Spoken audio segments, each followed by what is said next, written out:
এই যে তুই ভিডিও করছিস এই ময়লা স্তূপে নাভন বাজারের এই জায়গায়, ওই যে চাচা যে দোকানদারে, ওই যে দাড়িওয়ালা ওই চাচা বলছে তুই মেথরের থেকে খারাপ। ভাই তোর না খারাপ লাগবে, আমার ভাই ক্যামেরাম্যান হিসেবে ভাই আমার একটু বাধা লাগছে। কারণ এই যে সরকারি বাজারে এই যে সরকারি কোটি টাকার প্রজেক্ট পড়ে আছে, ওই যে পাকা রাস্তা, কোটি কোটি টাকা খরচ করে সরকারি যে রাস্তা করছে, এর ভিতরে ময়লা আবর্জনা কোথা থেকে আসবে? সচেতন হও মানুষ, আমরা সচেতন নেই তো, পাবলিক সচেতন থাকবে। এগুলো কথা বলছে না কেন? এই এত ময়লা, এই সচেতনমূলক কথা বলছি বলে চাচা বলছে আমি কি সুইপারের থেকে খারাপ, এখানে দাঁড়ায় আছে। সুইপারের থেকে খারাপ ভাই চাচা বলছে। তাহলে এই কথাগুলো আমরা কেন শুনবো ভাই? বলেন, আপনারাই বলেন। এই যে কোটি টাকার প্রজেক্ট, এই যে উপরে রাস্তার উপরে এতগুলো ময়লা প্রজেক্ট, কেন ভাই ময়লা থাকবে কেন? পরিষ্কার করার কি কোনো লোকজন নেই?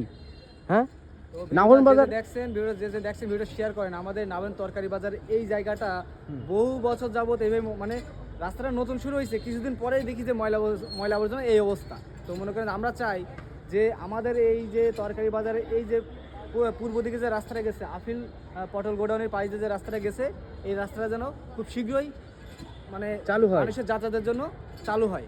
আমাদের যে সারসার এখনকার নতুন এমপি সাহেব, আপনার কাছে আকুল আবেদন, আপনারা যারা ভিডিও দেখছেন ভাই, ভিডিও বেশি বেশি শেয়ার করবেন যাতে আমাদের এমপি সাহেবের কাছে ভিডিও যায়।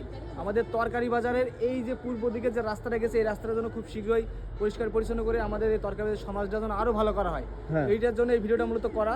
তো যাই হোক, সবাই ভালো থাকবেন, আর ভিডিওটা আবার বলি, ভিডিওটা বেশি বেশি শেয়ার করবেন।